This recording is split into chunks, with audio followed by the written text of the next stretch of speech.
السلام علیکم۔ رات کے 8 بجے ہیں۔ یہ ریڈیو پاکستان ہے۔ خبرنامے کے ساتھ حاضر ہیں عرفانہ شاہین اور مجاہد خان۔ اہم خبروں کا خلاصہ۔ وزیر اعظم نے کہا ہے کہ تکنیکی اور ٹیکنالوجی پر مبنی تعلیم کو فروغ دیا جائے گا تاکہ ملک کو علم پر مبنی معیشت پر گامزن کیا جا سکے۔ پاکستان اور کویت نے تعلیم، صحت، تجارت اور معیشت کے شعبوں میں تعاون بڑھانے کی ضرورت پر زور دیا ہے۔ صدر نے سری لنکا کے سیاحوں کو پاکستان میں خوبصورت علاقوں اور ان کے مقدس مقامات کا دورہ کرنے کی دعوت دیتے ہوئے کہا ہے کہ پاکستان بدھ مت کے لیے سیاحت کا پرکشش مقام ہے۔ بڑی فوج کے سربراہ اور سری لنکا کے ڈیفنس اسٹاف کے سربراہ نے آج راولپنڈی میں ملاقات کے دوران فوجی تعاون بڑھانے سمیت علاقائی سلامتی کے امور پر تبادلہ خیال کیا۔ وزیر خارجہ نے عالمی برادری پر زور دیا ہے کہ وہ مسئلہ کشمیر کو اقوام متحدہ کی قراردادوں کے مطابق حل کروانے کے لیے اپنا کردار ادا کرے۔ ایئر مارشل ظہیر احمد بابر سدھو نے آج پاک فضائیہ کے نئے سربراہ کا عہدہ سنبھال لیا۔ حکومت نے گندم کی فی 40 کلو گرام امدادی قیمت 1800 روپے تک بڑھانے کا فیصلہ کیا ہے۔ پاکستان اور بھارت کے انڈر واٹر کمشنرز کا 2 روزہ اجلاس منگل کو نئی دہلی میں شروع ہوگا۔ بھارت کے غیر قانونی زیر قبضہ جموں کشمیر میں لوگوں نے سری نگر اور دوسرے علاقوں میں RSS کے مہرے، وسیم رضوی کے گستاخانہ اقدام اور مقبول آبادی میں بھارت کے غیر قانونی تسلط کے خلاف بڑے پیمانے پر احتجاجی مظاہرے کیے اور ریلیاں نکالیں۔ امریکی ایوان نمائندگان نے 2 امیگریشن بلوں کی منظوری دی ہے جس سے ملک میں لاکھوں غیر قانونی تارکین وطن کے لیے شہریت کے حصول کی راہ ہموار ہوگی۔ مجھے میری زندگی کے 12 سال واپس دو، مجھے میری جوانی لوٹا دو، مجھے میری آرزوئیں اور میری تمنائیں واپس کر دو۔ آج میں دیکھتا ہوں کہ انصاف اور قانون میں کتنی جان ہے۔ معروف اداکار محمد علی کی آج 15ویں برسی منائی گئی۔ اور خبروں کی تفصیل کے لیے پہلے مجاہد خان۔ وزیر اعظم عمران خان نے کہا ہے کہ تکنیکی اور ٹیکنالوجی پر مبنی تعلیم کو فروغ دیا جائے گا تاکہ ملک کو علم پر مبنی معیشت پر گامزن کیا جا سکے۔ مزید تفصیل ہمارے پشاور کے نمائندے جوہر علی سے۔ آج ملاکنڈ یونیورسٹی میں ایک تقریب سے خطاب کرتے ہوئے وزیر اعظم عمران خان نے اس بات پر زور دیا کہ معاشرے کی ترقی کے لیے تعلیم ناگزیر ہے۔ ٹیکنالوجی اور ٹیکنیکل ایجوکیشن بہت ضروری ہے۔ جو ٹیکنالوجی کی اب ریولوشن آ رہی ہے دنیا میں، اسپیڈ پہ کبھی ٹیکنالوجی آگے بڑھی نہیں جو اسپیڈ پہ آج بڑھ رہی ہے۔ ٹیکنیکل ایجوکیشن کی بہت ضرورت ہے کیونکہ ہمارے اتنے زیادہ بے روزگار نوجوان ہیں، ان کو جب تک ٹیکنیکل ایجوکیشن نہیں ملے گا روزگار نہیں ملے گا۔ دنیا میں تو وہ اکانومی اوپر جاتی ہے جو نالج اکانومی ہے۔ عمران خان نے کہا کہ فنی تعلیم کے ساتھ جامعات میں خصوصی پروگرام بھی شروع کیے جا رہے ہیں جس کا مقصد نوجوانوں کو اسلامی اقدار اور حضرت محمد صلی اللہ علیہ وسلم کی تعلیمات سے روشناس کرانا ہے۔ انہوں نے کہا کہ اس مقصد کے لیے جہلم سے تقریباً 40 کلومیٹر دور سہاوا میں القادر یونیورسٹی قائم کی جا رہی ہے۔ وزیر اعظم نے کہا کہ حکومت ملک کی ترقی کے لیے صنعتوں، زراعت اور سیاحت کے شعبوں پر خصوصی توجہ دے رہی ہے۔ اب ہمارے اوپر یہ قرضوں کا بوجھ پڑا ہوا ہے، اس کو ہم نے واپس کیسے کرنا ہے؟ ویلتھ کریشن سے ایسے پروجیکٹس بنانے ہیں جو کہ ہماری دولت میں اضافہ کریں۔ مثلا لاہور میں راوی سٹی بنا رہے ہیں، نیا شہر، اس کے اندر کئی ہزار ارب روپے کی ویلتھ جنریشن ہوگی۔ ایک کراچی میں بنڈل آئیلینڈ ہے، بڑے بڑے انویسٹرز انتظار کر رہے ہیں، تو اس سے کیا ہوگا؟ فورن ایکسچینج آئے گا ہمارے پاس، ہمارا روپیہ مضبوط ہوگا۔ پھر ہم نے لاہور میں ایک ڈسٹرکٹ بنائی ہے، بزنس ڈسٹرکٹ، ہم اندازہ لگا رہے تھے کہ اس سے 6000 ارب روپے کی ویلتھ جنریشن ہوگی۔ پھر 2 بڑی ڈیمز بنا رہے ہیں 50 سال کے بعد، بادشاہ ڈیم اور ممند ڈیم، یہ ویلتھ جنریٹ کریں گی۔ عمران خان نے کہا کہ زرعی شعبے سے متعلق اگلے ہفتے ایک نئی پالیسی لائی جا رہی ہے۔ انہوں نے کہا کہ زیتون کے پیداواری منصوبے سے ملک کو کافی زر مبادلہ حاصل ہوگا۔ بعد میں وزیر اعظم عمران خان نے سوات ایکسپریس وے کے فیز 2 کا افتتاح کیا۔ اٹارنی جنرل خالد جاوید خان نے آج اسلام آباد میں وزیر اعظم سے ملاقات کی۔ ملاقات میں قانونی اور آئین سازی سے متعلق امور پر تبادلہ خیال کیا گیا۔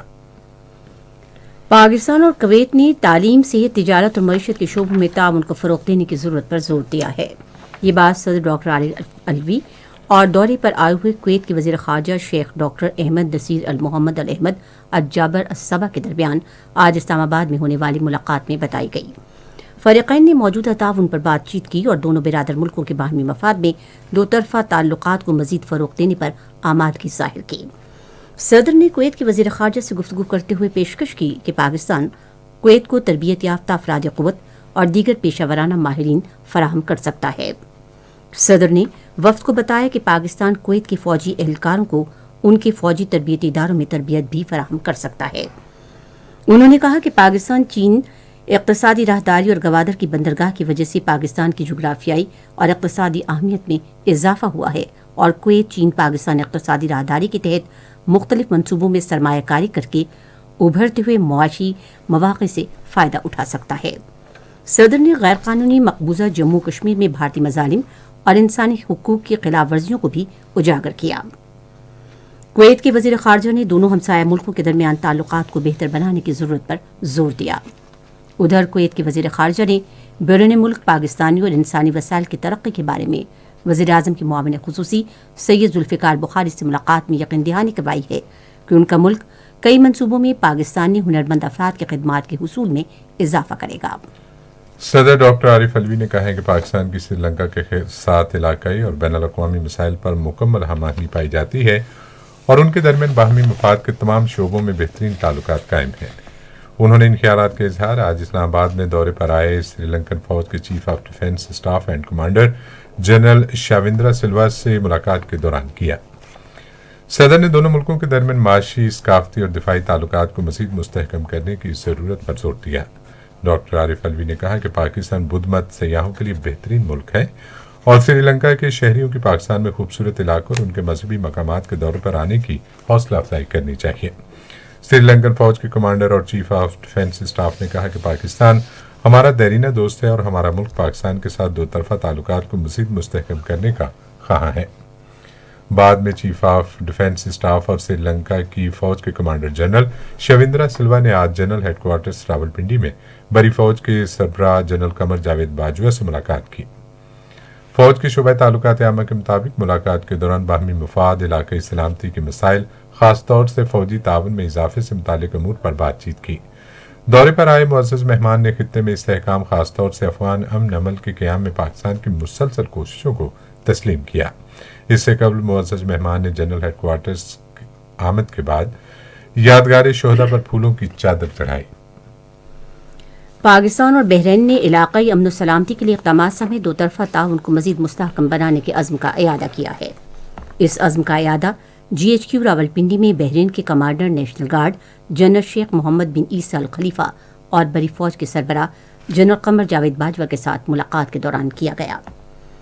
پاک فوج کے شعبہ تعلقات عامہ کے مطابق ملاقات میں دونوں افواج کے درمیان پیشہ ورانہ تعاون کو مستحکم کرنے کے لیے اقدامات اور افغان امن عمل سمیت علاقائی سلامتی اور باہمی مفاد سے متعلق امور پر تبادلہ خیال کیا گیا۔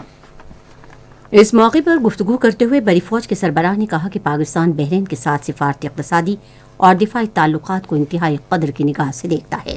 معزز مہمان نے علاقائی امن و سلامتی کے لیے پاکستان کے مثبت کردار کو سراہا۔ یہ خبریں آپ ریڈیو پاکستان سے سن رہے ہیں۔ وزیر خارجہ شاہ محمود قریشی نے کہا ہے کہ پاکستان برطانیہ کے ساتھ اپنے دو طرفہ تعلقات کو خصوصی اہمیت دیتا ہے۔ یہ بات انہوں نے آج اسلام آباد میں برطانیہ کے ہائی کمشنر ڈاکٹر کرسٹن ٹرنر سے ملاقات میں کہی۔ ملاقات میں فریقین نے باہمی دلچسپی کے تمام شعبوں میں تعلقات کو مزید فروغ دینے پر بھی اتفاق کیا۔ ملاقات کے دوران فریقین نے افغان امن عمل سمیت دو طرفہ علاقائی امور پر بھی تبادلہ خیال کیا۔ بھارت کے غیر قانونی زیر قبضہ جموں کشمیر میں بھارتی مظالم کی طرف توجہ مبذول کراتے ہوئے وزیر خارجہ نے عالمی برادری پر زور دیا کہ وہ مسئلہ کشمیر کے اقوام متحدہ کی قراردادوں کے مطابق حل کے لیے اپنا کردار ادا کرے۔ اس موقع پر برطانوی ہائی کمشنر نے افغانستان میں امن کے لیے پاکستان کی مصالحتی کوششوں کو سراہا۔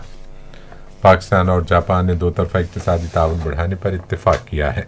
یہ اتفاق آج اسلام آباد میں منعقد کردہ 7ویں جاپان اور پاکستان کے اعلیٰ سلامتی اقتصادی پالیسی مذاکرات کے آن لائن اجلاس میں کیا گیا۔ پاکستانی وفد کی قیادت اقتصادی امور کی وزارت کے سیکرٹری نور احمد نے کی، جبکہ جاپانی وفد کی قیادت امور خارجہ کے سینئر نائب وزیر ہیروشی سوزوکی نے کی۔